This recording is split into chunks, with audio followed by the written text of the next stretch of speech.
is already the conference number 4 in our design studio. The first one was in October with Jolly Tao about the social study conference from Sheffield University. Then in October we have the conference from Roma, La Sapienza. And today we have a new guest, Professor Alessandara Casu, from the School of Architecture of Sassari University in Italy.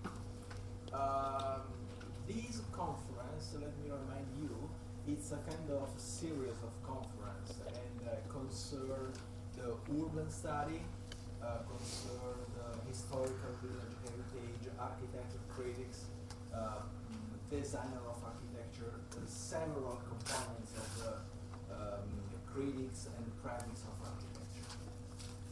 Professor Casu, she's expert about the urban study, quite sophisticated theory, and we already started to cooperate in the past 4 weeks, basically. It's 1 month. We are working together here in Tianjin, and the topic of our work is the investigation of historical village in China. Tonight, Professor Casu will give us a lecture about the urban study, the climate in the transition space, if I remember well. And so, please, warm welcome to Professor Casu, and we wish to have a great experience tonight. Thank you. Okay, I'm not sure you will clap your hands when I will have finished, but I have done it. I have already done it. And it also has 2 green lights. So, what I would like to show you is something which is at the same time part of a research, part of applied research, because we did it being asked by the municipality of Alghero. Alghero is a town in Sardinia where our School of Architecture takes place, and at the same time it was also a teaching experience. A short introduction. I would like not to speak too much because I think that it would be better to answer questions. So I hope you will ask questions. And what I'm proposing you is in this island, which is in the middle of Mediterranean Sea. It is a simple scheme, a diagram of the well-known world. But what is more important for me is that the world is organized according to different kinds of climate. So we have a polar climate, the Siberian climate, continental, which is more or less the same you have here in China, not in all China, partly in Italy in the northern part, and the Mediterranean is this basin which considers mostly of Spain and Portugal, partly Northern Africa, the peninsular Italy, some Greece, some Turkey, but also, even though it could seem strange, South Africa, Tanzania, and California. Actually, California produces more or less the same wines we produce in the real Mediterranean. So, if we go on and we look a little bit closer to Europe, we can see that there are different kinds of climate. More or less this is the Mediterranean, which is the same in the southern coast of France, in Sardinia, in Sicily, in peninsular Italy, but it is more detailed than the other map we have seen, Greece, part of Turkey, and so on. You can see there is an alpine region because there are mountains that are higher than 3,000 meters. In the case of the Alps, more than 4,000 meters, so they have ice all the year. But what is strongly important are some characters of Mediterranean Sea. The general topic we are talking about is the problem of climate change and how to face it. Climate change is something that affects all the planet. ice are smelting and becoming water, so the oceans will see the sea level rising, Venice will disappear if you don't do anything, and so on. And also Netherlands can disappear. Some characters are these. In the Mediterranean regions, you can see rain is not so much. Actually, there are areas that are similar to deserts. In Lebanon, Israel, in Greece, Northern Africa, some parts of Spain and Portugal, and unfortunately also in Sardinia, Sicily and Corse. If we look at the tendencies that the climate is having in the Mediterranean region, we can see that there are some regions that are too wet in summer. So they can need, for instance, more energy for air conditioning in summer, because if it is too wet, you will need to dry the air using a machine for conditioning. Or, other cases, the desert, which is going on and pushing the Mediterranean coast and arriving along the coast from the Sahara, and the same in Lebanon, Palestine, and so on. In the case of Sardinia, you see, step by step we get closer to different kinds of weather. You see that there are forms of moist climate and forms more dry. But what is going bad is that some areas that were, for instance, areas in which the temperature was simply warm, it was a temperate climate, but it is becoming Mediterranean, that means it will rain less. Or other areas like these, in which the Mediterranean climate is becoming desert, or snow that is becoming different, and so on. So you see that the problem is that in some cases the temperature is increasing, and especially are increasing the areas in transition. And the transition is something that can cause some danger, especially to public health, but in general to the availability of resources. This is the index of dangerous heat. Let's say here the temperature can become too high in summer, so this can make older people or also babies die. In some cases you need to adapt some of your tools in urban design and planning in order to avoid that the temperature becomes too high in some parts of the cities. It is not part of this presentation. I have another related to this theme. This means that to face the climate change we need two kinds of instruments. One is called mitigation. That means act in a way in order to decrease the effects of human activities on the climate. The other is called adaptation. That means adapt our built environment, our space of life, to the changes that the climate is imposing us. For instance, floodings. We will need to adapt our cities and to adopt design tools that can help us in facing the problem of floodings. Because, for instance, in the Mediterranean climate, it happens that rain is every year less, is decreasing, but all the rain of 1 year can go down in 6 hours sometimes. So we have what is called a water bomb. It is a typical convective rain that can cause floodings. So we need to design our places of life in a way that allow us to face this problem. The other problem related especially to this topic of changing temperature is this. Water availability is changing.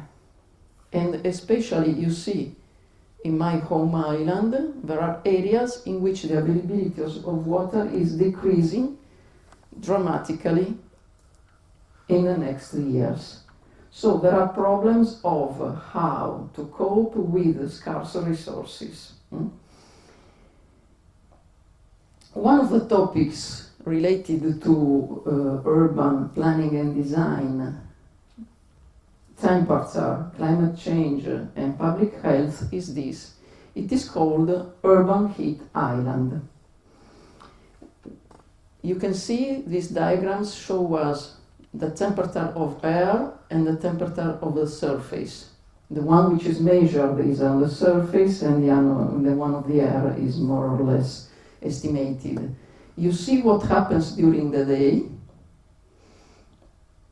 We have many peaks and big increases depending on the kind of urban fabric. The downtown, the denser is the town, the more you need to mitigate the effects of urban heat island. The more dispersed is the settlement, the less we need this problem. We need to face this problem, but we will have others. For instance, the theme of transportation. If we don't have a good network of public transportation, we will affect the climate with our CO2 emissions. So we need to balance the different needs. But it is really important that in some cases, this especially appears in historical towns, especially in Italy, which are towns made of stone, with a few amount of green areas. So the problem of the surface temperature is strong. What happens in this case? Can you believe when is that the electricity supply crashes down in Italy, in your opinion? When industries are working, or when? When do you think that there is a blackout in Italy? In which period of the year, in your opinion? Try to guess. A normal person can think, and could think correctly, that the blackout comes when the demand is too high, of course, and the demand is too high when industries are working. In Italy, it doesn't happen. In Italy, the day in which you record the blackouts, the electricity blackouts, are the 2nd or 3rd of August. So, industries have many workers on holiday, but what happens is that everybody wants to turn on the air conditioners. So, as all the air conditioners in all homes are turned on, electricity is not enough. It's unbelievable, because everybody could think that the industries would demand for more electricity, but actually the most important problem of energy supply in Italy is due to domestic uses, domestic purposes. And this is not only in Italy, but in all Mediterranean area. And this image becomes more dramatic, like in these cases, because especially in the small town that I will show you, if it is touristic, for instance, you will have many ice cream shops. So many fridges always working. What happens when you make a fridge work, and the same is for the air conditioner, is that you catch heat from an inner environment and you send it to the exterior environment. So what happens? That the air outside becomes hotter. And becoming hotter, it makes becoming hotter also the air inside. So you will make the fridge or the air conditioner work more. And so it becomes, in Italian we will say that it is a dog who is beating his own cue, no? It is a vicious circle that we need to face. So the real problem is that we should avoid that the interior air, the indoor air, becomes too hot to need to use air conditioners. Or if we need to use them, we shouldn't use them as less as it is possible. So, some devices that are typical of urban design. First of all, the morphology of the city, the morphology of the urban fabric. This comes from the most important treaty of architecture of the ancient past. It becomes from the Romans, it is Vitruvius, I don't know if somebody of you knows it, that establishes how the urban fabric should be oriented in relationship to wind and sun. It is a sort of first bioclimatic handbook related especially to the health, to public health. Another interesting research that you can see is Anglo-Saxon, is the relation between different kinds of urban morphologies and different topics with which we work. This is the typical block that in Europe is strongly diffused since the 18th century, more or less. This is another kind of block which is typical for industrial productive trade areas. You know, the big shopping malls, the big supermarkets and so on. This is the traditional medieval urban courtyard, strongly dense with small inner open spaces and some others.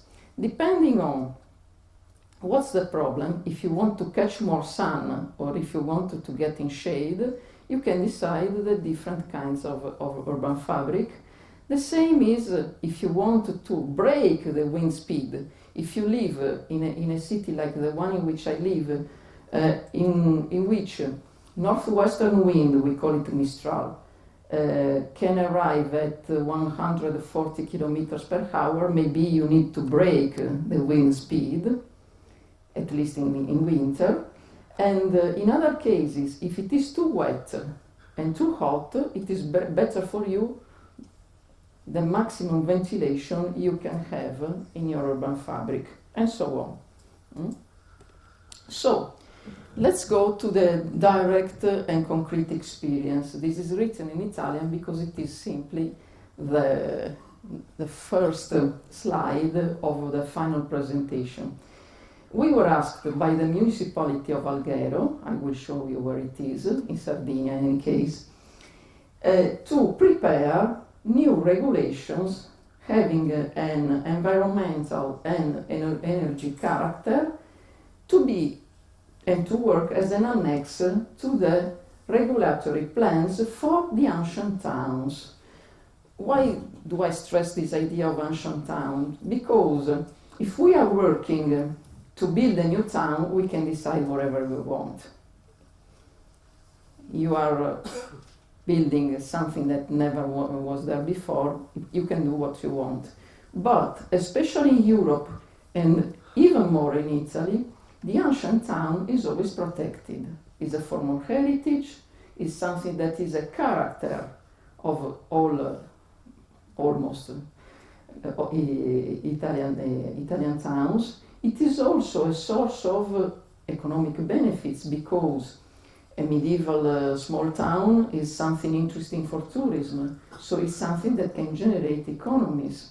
So it also means that, for instance, the medieval town has a real estate which is incredibly higher than the other parts of the same city. And in these cases, as it has an artistic meaning but also an anthropological meaning, it is more difficult to work inside the ancient town. You cannot do all the interventions you would like to. If you were in Portugal, you can do more, but especially in Italy, you can do almost nothing. So, let's see what we propose to do. We proposed not to write regulations directly, but to work together, professionals, students, professors, and local government, in rediscovering how the built environment worked with the natural phenomena related to the climate and the use of energy and so on. And at the end of the workshop, we discussed the conclusions and the results, and only after that we prepared the new regulations. But I will also show you that it is not done only of regulations. Even though I am an urban planner and an urban designer, and most of us always say that we need to have rules. Rules don't work alone. Rules work, but at the same time we need some kind of incentives, some kind of awards, prizes that can help people to decide to apply the rules. So, let's see where we are. This is Sardinia. Alghero is here, these two peninsulas. So, I will show you some pictures. You would say it's not a bad place, it's the one in which I work. This is the ancient town. I will show you another picture. You can see something. On the southeast part there are some hills and mountains. The coast is 800 above the sea level, so a sort of mountain along the coast. So, for instance, the most wet wind in Sardinia, which comes from southeast, for you that are looking at me, is this direction, doesn't blow in Alghero because it is protected by the mountains. What happens? Oh, sorry. Okay, this is Alghero. This is the ancient part of Alghero. You see, this is the medieval fabric, and this is another part which started to be built in the 19th century, and it is made by almost villas or typical 19th century blocks, squares. But the medieval, you see, is more dense, is denser, and also not so high. Let's go. When I use the mouse, I do damages. So, at the same time, this peninsula a little bit protects from the strongest of the winds, which comes from northwest, and the dominant wind comes from west or southwest. From southwest can arrive also storms.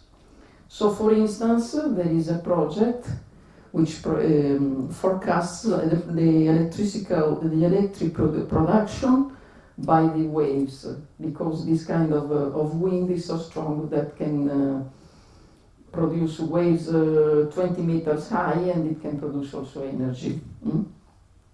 This is important because this is the western side of the city, so this means that the ancient town is exposed to the wind, to the most important wind. I see faces that seem interested. Water is transparent, yeah. Water is transparent. Maybe your dean, vice dean, today also had some bath or swimming, I don't know. So, let's go inside the most ancient part, the medieval one. You see, it is not done of regular blocks, it is done with lots that are all attached to each other. And we worked with different buildings according to different typologies. The morphology, you can see, is strongly dense. This means that the complete urban fabric is protected by the wind. And it also protects what is on the eastern side. Who is not protected is who lives along the shoreline, because you will have the wind directly to your facade, even though the landscape is interesting. So this is the cathedral. This is the town hall, the ancient town hall. This is another building, a private building that was interesting. We decided to investigate, and we also investigate others. You see, green areas or courtyards are few and small.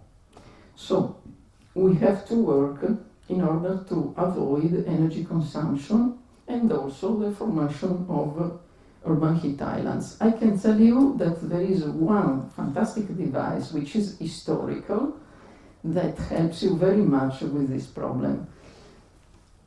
Here you can see some images of the buildings we were working. This is one of the buildings. This is its facade, not very well. This is the inner courtyard of the town hall. This is this small facade of the town hall, because the main interest is in front of this square, and so on. some other conditions. And here you can see what I was explaining you. When wind blows, the first line of buildings protects all the others, but the first line is strongly exposed. Here you see the oscillations of the temperature, and also you see the normal curve of comfort. So this also means that the average temperature in January and February is more or less 10 degrees, average. To tell you the truth, during the night we can go also 1 degree below zero. Here you go at the lower temperature, so for you it is nothing. But during the day, maybe you arrive to 20, so the excursion is really strong. You will be transpiring very much during the day and feeling so cold during the night.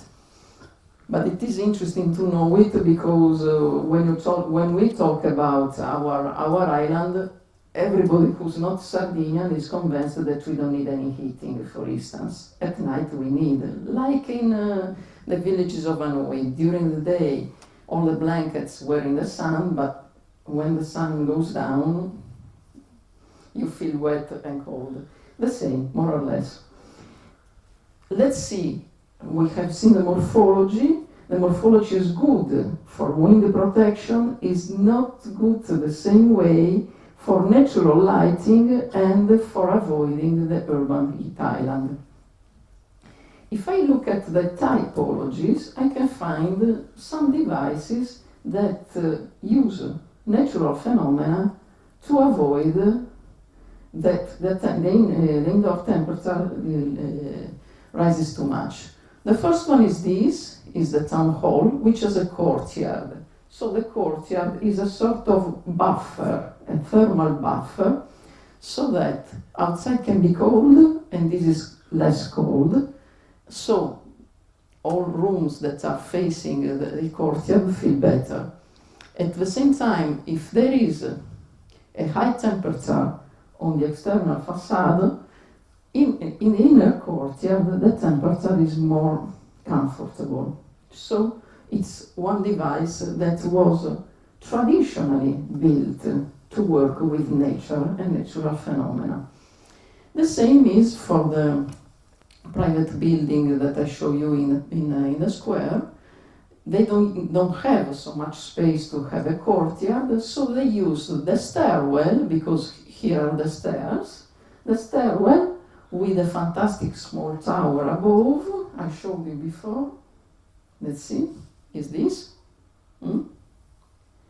It becomes also a form of decoration. It becomes also for a symbolic form, if you want. It becomes something that recalls your attention, but it has at the same time an important function, that is the one of catching heat air, hot air, and sending it on the top. In the smallest houses, I will show some that are built in what we call the Gothic lot. It means that the facade is only 4 meters large and the building is developed in height. So, to obtain the same effect, traditionally we use the stairwell at the same time, but we need some openings on the top. And it is something that who works with monuments in Italy knows that it is not always possible, but okay. So, for instance, during the day and during the night, the town hall works this way. And let's see how the town hall is suffering. This is an inner decoration in one of the important halls, the meeting halls of the town council, and you see it has some mold and some problems. The same happens here. So surely we need some interventions on this building, because it is damaging the decorations, and you see there are also problems of oxidation of metal parts. This is the town. This is the town hall, and this is the other building with the tower on top of the stairwell. This is the other building I was showing you. You see, an historical image. You see that also these and these have the same device. The stairs help to have the same device that helps in producing a natural effect. Wind comes to catch hot air, and it also works to bring natural light inside the construction, the building. So it is only a small synthesis of the workshop. Some other images of the workshop will come while I am talking. But what we wanted was that we wanted to discuss a sort of strategy with the public local government. So general objectives were rational use of resources, decrease of CO2 emissions, saving energy, implementing something that is only in Europe. It is called Covenant of Mayors.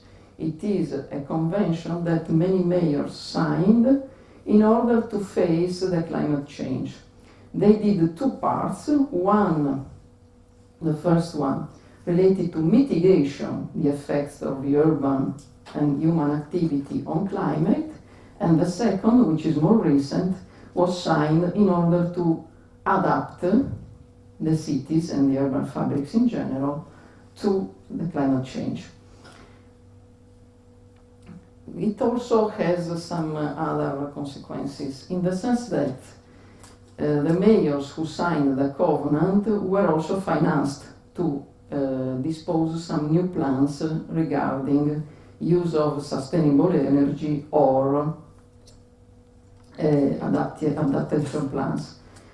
Specific goals of our work were these on the second part. So, the rehabilitation of the historical systems of working with nature to have a better comfort, save energy, and moreover, simplify the use of regulations. Many rules become more difficult to be interpreted and understood by the general people.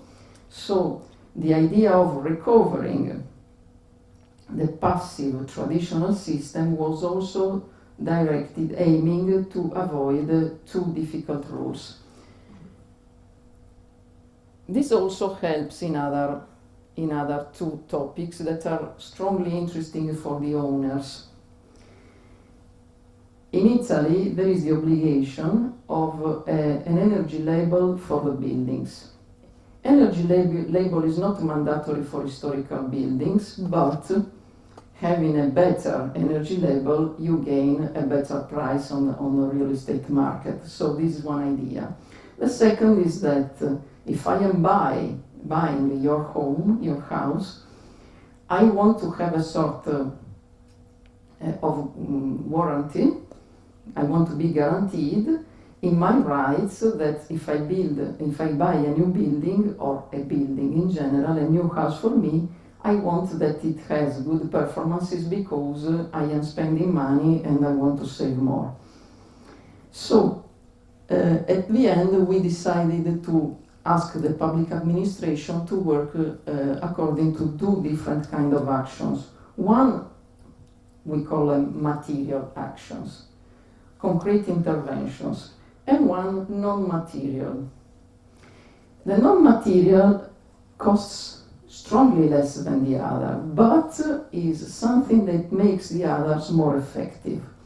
The material actions are really simple. Some are direct interventions of the local government on public facilities. First of all, permeable paving. I will explain something more. Work on the water cycle, because as I showed you, our water availability is decreasing dramatically, and provide new alternative energy sources. For instance, this town has no gas network. So the public administration could avoid a so strong use of electricity, providing new forms of energy supply as public facilities. Either a gas network, but in the ancient town there was another proposal that was interesting, was that the network could exchange heat with the sea. It's in front of the sea, so you could have a heat exchange with the sea. And other things that the public administration can do. Rehabilitation of open spaces in order of greening them so that a more permeable surface can avoid floodings and can also help in decreasing the temperature. And also, something that in Italy is always done, thinking in terms only aesthetics. The color of facades. The color of facades should be done according also to the phenomenon of albedo. For instance, I live in the historical town of Alghero. I will show you where. There are some images of my house, I will not tell you which one is. You think that in the morning I should have the sun on my east window and in the afternoon I should have it on my west window. It would be normal, in your opinion. I have the sun in my east window during the afternoon. Because I never have direct sun, because the streets are so narrow that the sun cannot arrive directly to my windows, I have it by reflection of the building in front. And the same happens during the morning in the western window. I have the light on the west side only in the morning. So you can imagine that also the problem of colors is an important problem. If you go to Greece, for instance, walls are always white, white, white, white. They also use titanium to make it whiter because it is so sunny that they need to avoid that the inner temperature increases too much. But in the case of a small ancient town, you will need other strategies because you need to catch the light and you also need to catch some solar heating. Let's go to the non-material actions, and are made of information, communication, awareness, and public participation. And only if you have involved the population, we can use regulatory instruments or indicative or performative instruments. For instance, some incentives that are part of what we were asked to do, the Energy Environment Annex. Let's see what is related to permeable paving. This is one. This is the same block. This is the road along one side, and this is the street along the other. You see, it is made of simple gravel with some terrain in the interstices. No, don't use cement. So this means either that some grass could also grow up here, but if it is raining, the only part which is not flooded is this, because it has drainage, first of all. Second, during the night, this accumulates all the humidity, and so during the day, the evaporation helps in making it a little bit colder. But there is something even better. In terms of sustainability, let's suppose that here, or better, this is a water supply. You will need to open the road, catch for the pipe, and connect it to your home. In this case, using this kind of pavings, what happens is that you open with a simple hand. You don't need any kind of machine. You don't need to send any material to the dump. You don't need to bring new materials to recover the street. In one day you can find the pipe, connect it to your home, and after that the whole is covered with the same gravel you had. So it is incredibly sustainable. You don't have rough material demand. You don't have any material to send to the dump. You don't need any machine. It's enough one man. And you will not occupy all the street with your works because it is finished. And in one day it's gone. But it was thought just to have the possibility to do all the maintenance of pipes and plants in the ancient times without so much work. In this case, it's also useful to avoid the urban heat island. So it's really important, for instance, that the public administration, the local government, maintains this kind of pavings and don't change them with others that could seem more modern. Another topic is a character for the guidelines.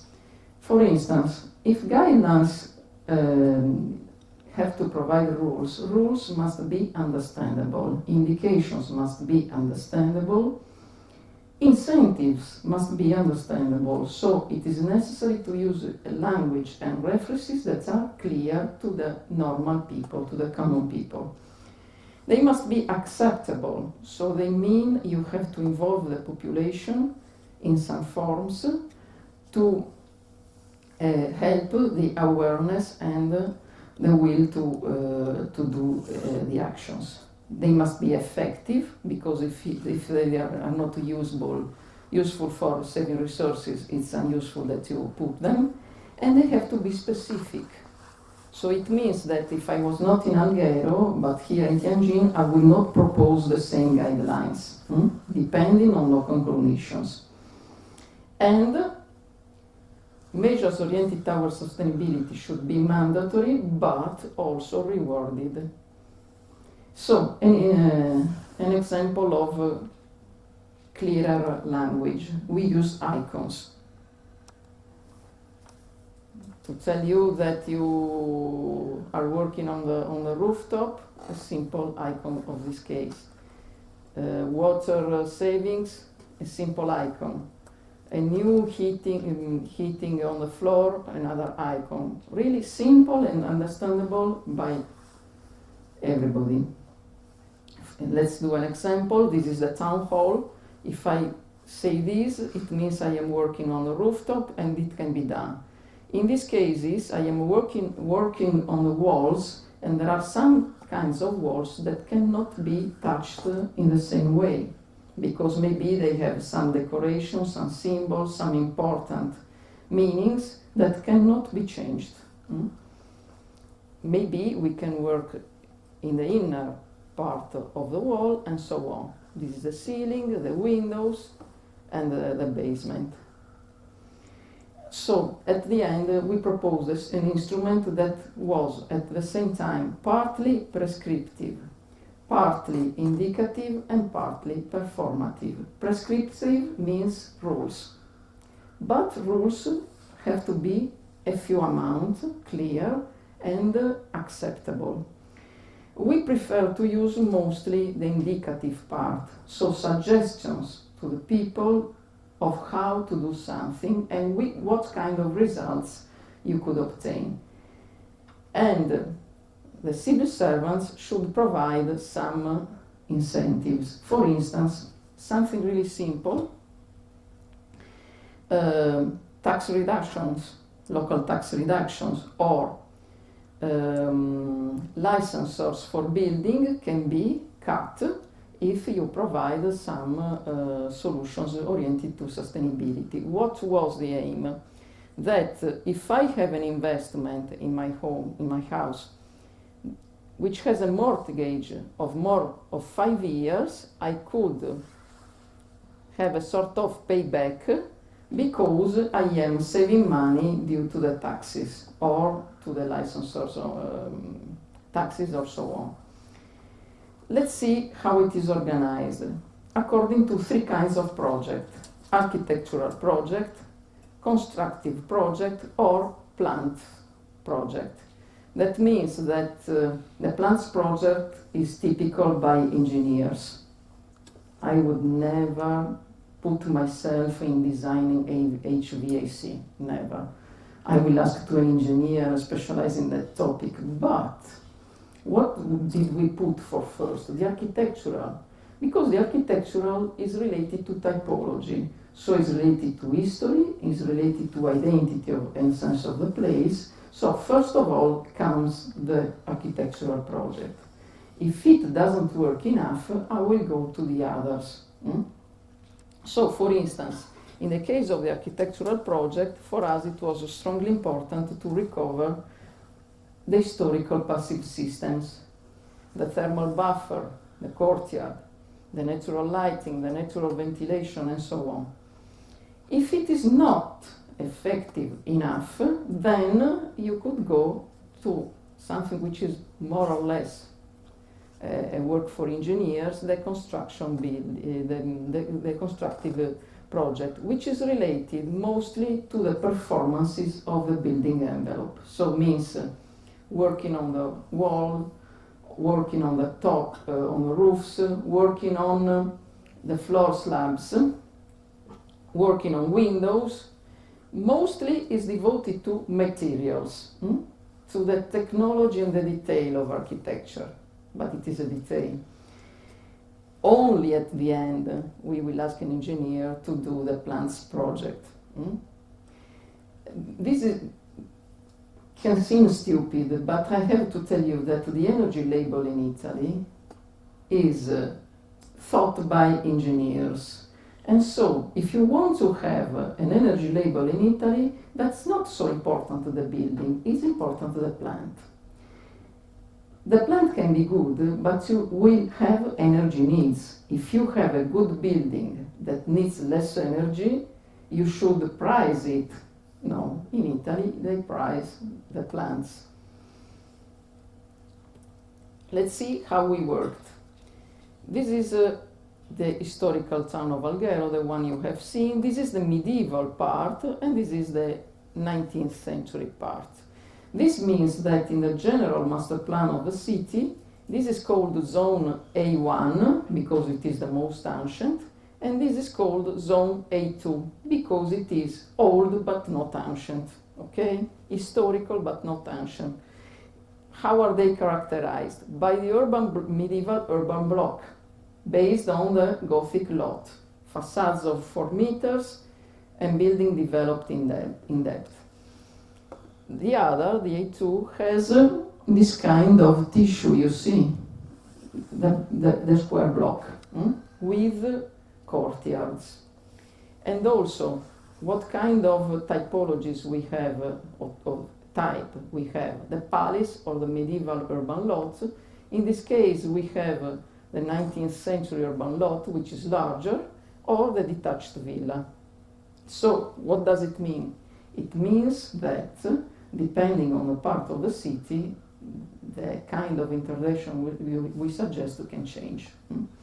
For instance, in the case of the medieval urban fabric, we recognize some devices, the courtyard, the stairwell, the garret also, and we prepared some prescriptions.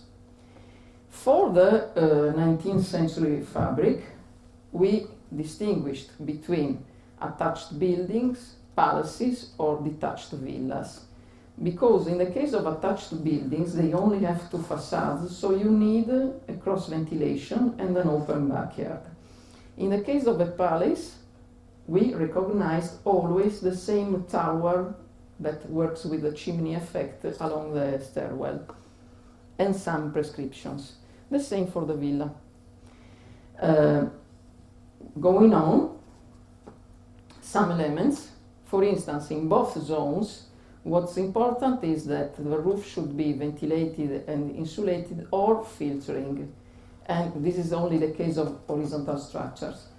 And for floor slabs, it is not important only saving energy, but also living with a good level of comfort inside your home. So for us it was important also to have a good acoustic comfort.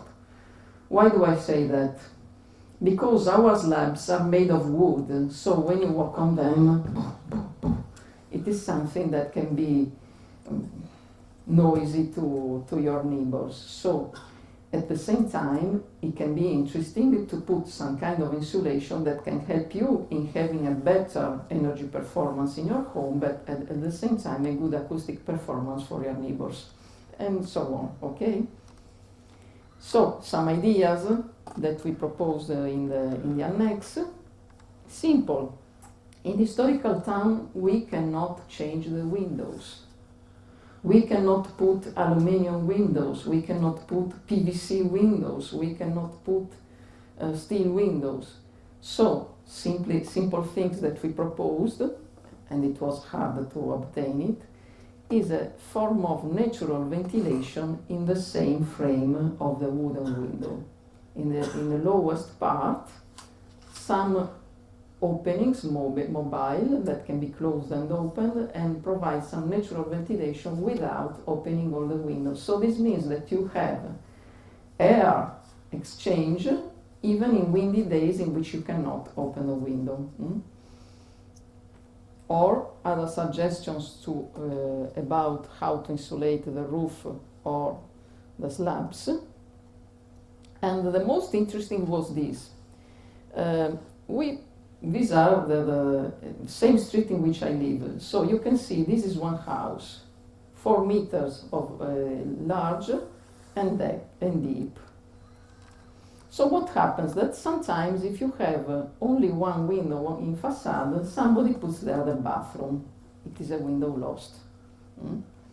So we asked and worked with the authorities that give the permission of working in historical context and on monuments to have the possibility to change the interior patterns in a way of we moved all the bathrooms to the back, to the rear part of the house, and in order to have natural ventilation and lighting in the most important rooms, for instance the dining room. This is one house and this is another. So you can see the stair is really, really narrow. And at the same time, there is a problem because we have health authorities that oblige us to have one window which has an area of 12.5% of the pavement. So it means that in a bathroom of 4 square meters, I should have a small window of half a square meter. And it is an obligation, but how can you cope with it in the historical town? We decided to work with the health authorities and to move all kitchens and bathrooms to the rear part, having systems of ventilation that can also do heat exchange, and having solar chimneys. What does it mean? We can do a small hole in the roof, 20 centimeters, put this small dome, transparent, that works like the fiber cables, reflecting the light, and that can help to have natural light inside, even though these ambients have no window. Okay. And another important thing, to maintain the chimney effect, the exchange of air in stairs that are so narrow, these, historically the streets have this, a main door, with some, sometimes decorative, works on steel, which are open. And everybody who goes there thinks, such a decoration, look how they work on steel, interesting. It is not only decoration, of course it is, but it has also a meaning which is catching fresh area to exchange with the hot air inside the interiors and send it to the top. So this also means, this is a case, we found that somebody had close to this, but actually the aim was this, to produce a sort of chimney for hot air from indoor to the exteriors. Some other interventions related to the town hall, you see it is monumental, so many things cannot be done. We cannot put a new plaster, we cannot put a thermal insulation on the exterior facade of the wall, we cannot change anything, but I think it is totally right, of these decorations. We cannot change these works in metal and so on. But some things can be done and can make more comfortable this building. At the end, this is only the only regulation we proposed, the energy performance of the envelope. So walls can have a level of heat transmittance, the rooftop can have another, windows and shutters another, and the basement another. And we organized all of these in technical sheets.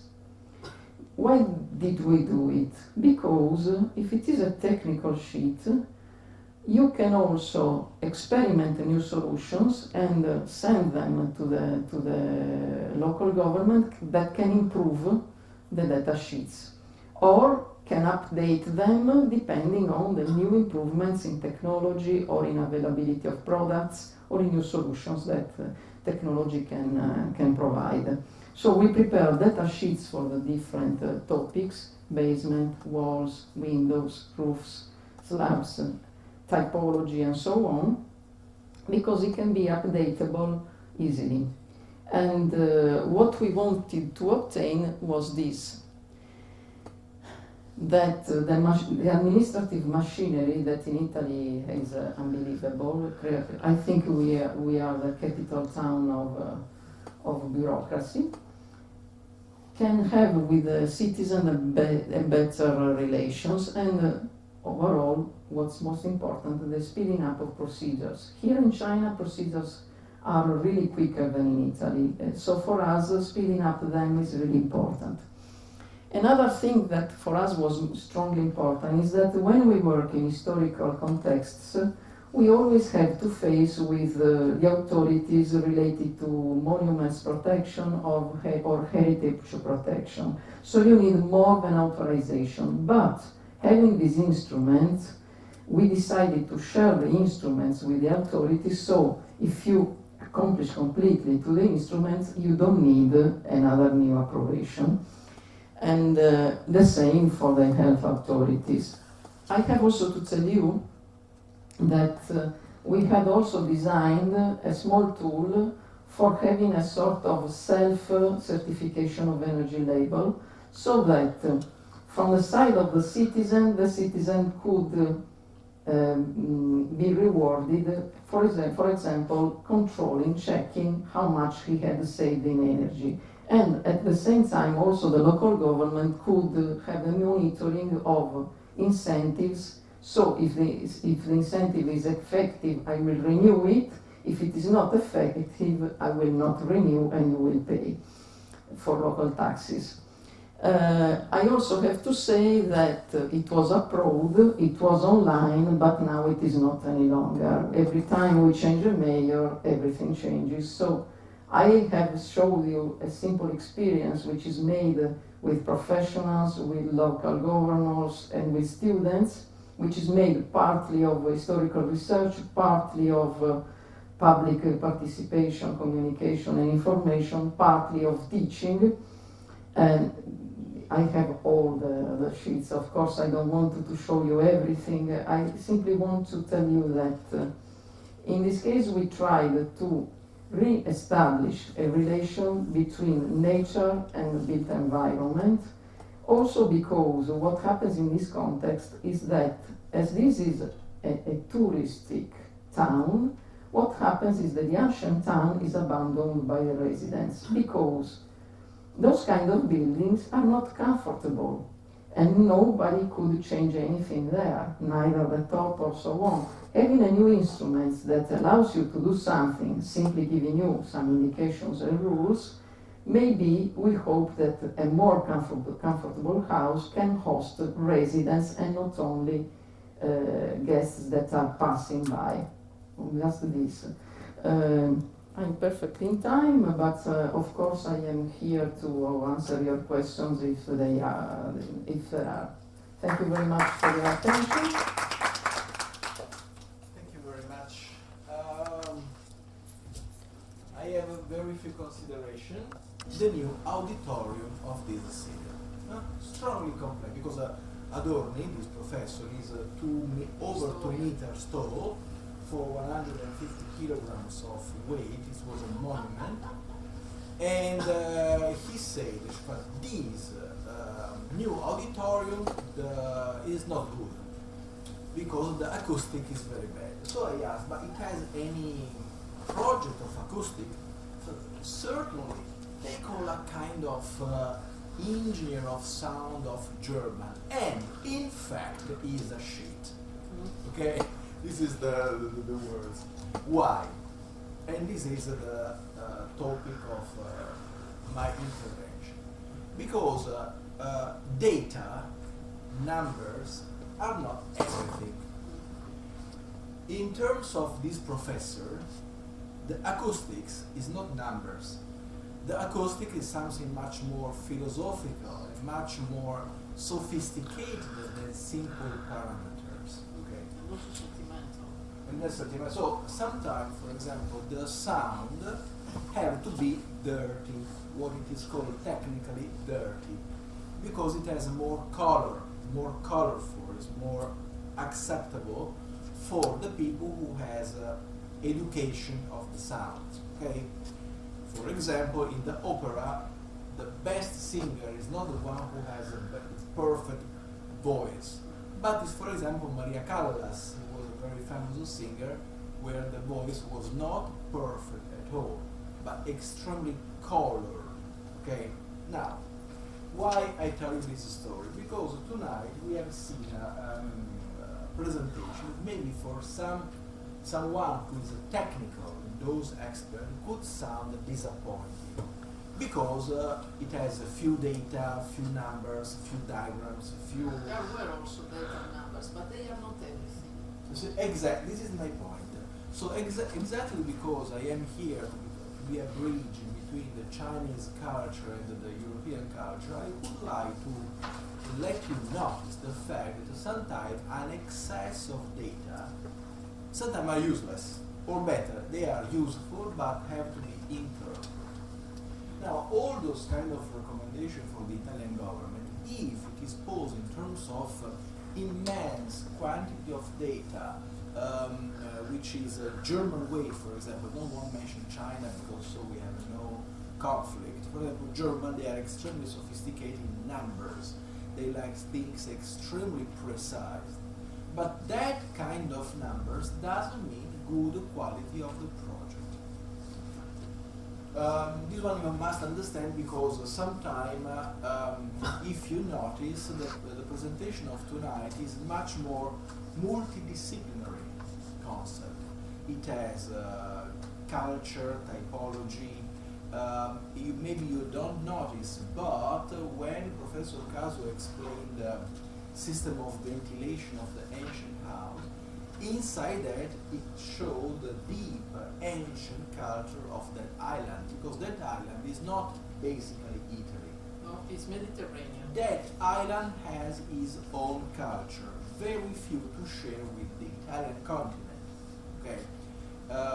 So the point is that island, it is partially Italian, partially Spanish, partially Phoenician, Africans, local ancient culture. And then the system of ventilation, for example, my students know very well, you can recognize something from Arabian. The ventilation system is typical Arabian. So, sometime to understand those kind of culture, you should be at the same time not only engineer of numbers, and then you know every kind of number of this universe, tons and tons of data, because it is something like a perfect engineering, whole house, whatever, a machine, it is better for living than an ancient Chinese house. That is not true, okay? Because it is something more than numbers. You must use and handle the numbers. This one is quite important. The second consideration that I would like to discuss concerns something that maybe in China is different. If you check if you have noticed the detail, the construction detail of the presentation, they are not very detailed. This one, in the point of view of you guys, could be very simple, too elementary. No? Why? Because we are not able to have a very precise detail? Not at all. If you look, for example, magazine like Details from Germany, they have extremely complicated. Not in Italy is a little bit different, because in Italy, the people who build the house or who repair the house, they have a very sophisticated culture. So they know exactly what to put inside this gray line. They know exactly what is this. They know exactly what is that. So they don't need any indication. Something like if you go to your grandmother and you ask, please, can you do a specific Chinese food that is typical of your family? You no need to tell her you must put 20 grams of salt, 200 grams of flour, and then 3 apples. Everyone is the weight of, and then the chicken have to be. No. Your grandmother knows exactly. Nothing. Okay, that is the point. When you're going on the building side, maybe in Germany also they have the same issue. During the 1950s, after the Second World War, they have a huge effort, a lot of work for unify everything. They unified the universe. Every single details of the construction was unified. So the architect, when they do the design, the construction drawings, it was very simple, because the people who needed to realize that building already knows everything. He has experience of it. Okay, that one is some differences that maybe it is better to describe to you, so you are much more clear about the process. Okay.